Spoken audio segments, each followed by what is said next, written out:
Hey, what's going on, guys? It's Pippideed, and today I'm showing you guys uh it's a little thing I'm gonna be showing you guys. It's called comparing and contrasting Black Ops weapons to Modern Warfare 2 weapons. So let's begin. At the first submachine gun, we have the MP5K. The MP5K back in Modern Warfare 2 was not such a popular gun, but it was used. Now the MP5K is dominating on Black Ops, and it just has a really good has okay damage, okay range. Its accuracy isn't the best, but the mobility is really good, and it's really fast to reload. It's you can empty out the whole clip within 3 seconds and other stuff like that, but it's the reload is 1/20th of a second. So that's really good. And then next we have the Scorpion. The Scorpion, it doesn't remind me of anything that I know in Modern Warfare 2. The Mw2. It kind of looks like the Mini Uzi, but there is a Mini Uzi. The Mini Uzi, as in Modern Warfare 2, is underrated. No one uses it that much. Not a really good gun, but it's just pretty much the same thing as Modern Warfare 2. Now we have the AK-74U. The AK-74U reminds me so much of the UMP. It's overused and it's great. The damage is insane, the range is insane, and the mobility is insane. It kind of takes over the MP5K, such as the UMP did it in Modern Warfare 2. And then the MPL Spectre or whatever, and the Scorpion and other guns like that are not that much used because the AK-74U and the MP5K are the most used guns in Black Ops. Let's go to the assault rifles. On assault rifles, we have the M16. Such as Modern Warfare 2, the M16 is a 3-round burst gun, and it's used probably more than it's been used in Black Ops. It's one of the most famous assault rifles by far in Black Ops. It's used a lot. The damage is crazy. The range is crazy. The accuracy and the mobility are also insane. The Enfield, on the other hand, reminds me of what does it remind me of?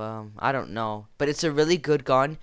The damage isn't great, but if you guys actually use it, it's pretty darn good. The M14, not such a good gun, not really used. It's kind of like the FAL from Modern Warfare 2. It's semi-automatic. The damage is pretty much the same thing. So if you are a FAL user and you have a mod control, not gonna advertise for mod controls, but if you're still one of those faggots that use that shit, the M14 is for you.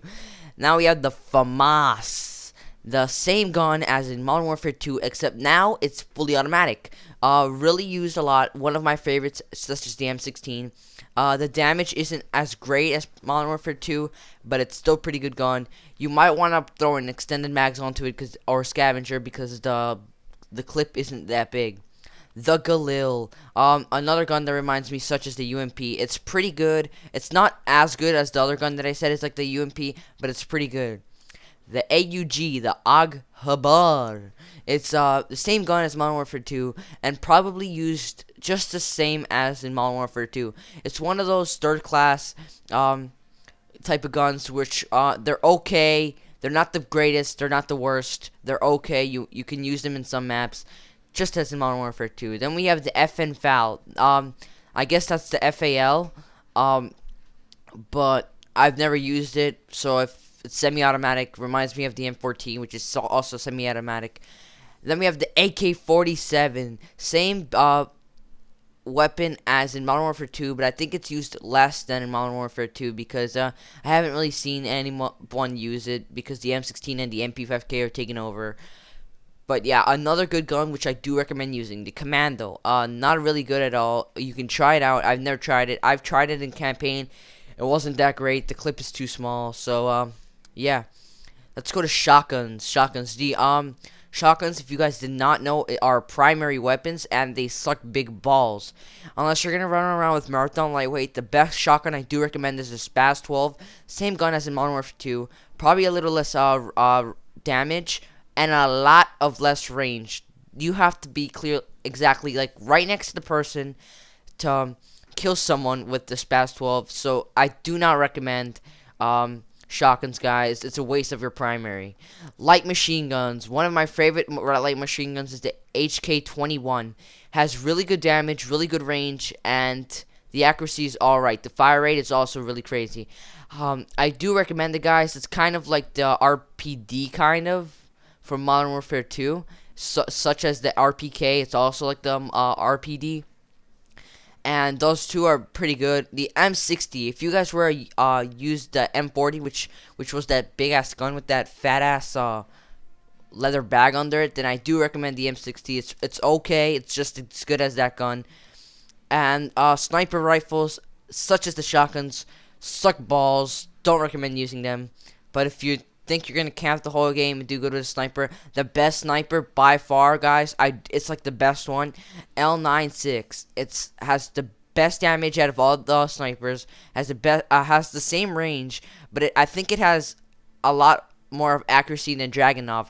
The WAT it's like the same thing as the L96, but it's semi-automatic, as you can see, and the L96 is bolt action. So I don't know, do whatever you want, guys, but I do recommend the L96. My friend uses it, and I might buy one to start using it. So that's pretty much it, guys. Oh wait, no, I gotta do the perks. Oh no, equipment. Camera spike, really good. C4, same thing as in Modern Warfare 2, not used very much, but it's used. Tackle insertion, not at all used as much as Modern Warfare 2, where faggots would boost OD. I do not recommend using that shit. The jammer, it's pretty good. It's like a counter UAV, but an equipment. And then you have the motion sensor and the Claymore. The Claymore just as effective as the Claymore in Modern Warfare 2, but now you can pick it up by clicking square and whatever you guys click on Xbox. Perks, lightweight, not as much used as Modern Warfare 2, considering the fact that you can't use Commando. Scavenger, pretty good perk, same as Modern Warfare 2. And Ghost. Ghost, guys, is one of the most used perks with Hardline, because it's really good, and I'm going to start using it more often. It's kind of like Cold-Blooded from Modern Warfare 2, which wasn't used much, but now it just ranked up, and it made it a lot much better. Then you have Flak Jacket, which is a new perk that lets you survive explosive damage. And we have Hardline Pro, which is the same exact shit as Modern Warfare 2, but you can change your care packages with Pro. Second perks, Hardened is pretty much FMJ, but as a perk, and that's it. That's all it is. Scout is pretty much like Steady Aim Pro from Modern Warfare 2, and Steady Aim is pretty much the same thing as Steady Aim without Pro on Modern Warfare 2. Sleight of Hand reloads your weapon faster. It's a really good perk. Do recommend that, as I recommend Steady Aim. Warlord, pretty much Blink Pro from Modern Warfare 2, where you can have 2 attachments, and I think if you have a Warlord Pro, you get 2 attachments on your secondary. Third perk, guys, is Tactical Mask. Protects you from Nova Gas. It's okay if you know the other team is using a lot of Nova Gas, but I don't recommend that at all, because no one really uses Nova Gas. Marathon, same shit as Modern Warfare 2, except with Marathon Pro, you can pretty much do what Commando Pro used to do in Modern Warfare 2, and you can't spring for non-stop like you did in Modern Warfare 2. Ninja is pretty much the same thing as Ninja Pro for Modern Warfare 2. You have silent footsteps, and with Pro, their footsteps are louder. Second Chance, same bullshit as Last Stand, not really used, guys, so you might as well just stick with Ninja and Marathon. Hacker is pretty much like Sit Rep from Modern Warfare 2, not used at all that much, so Ninja and Marathon, guys, best way to go. And that's pretty much it, guys. That's the end of the video. Thanks for watching. It's a 9-minute video, but I'll see where it goes. Peace out, guys.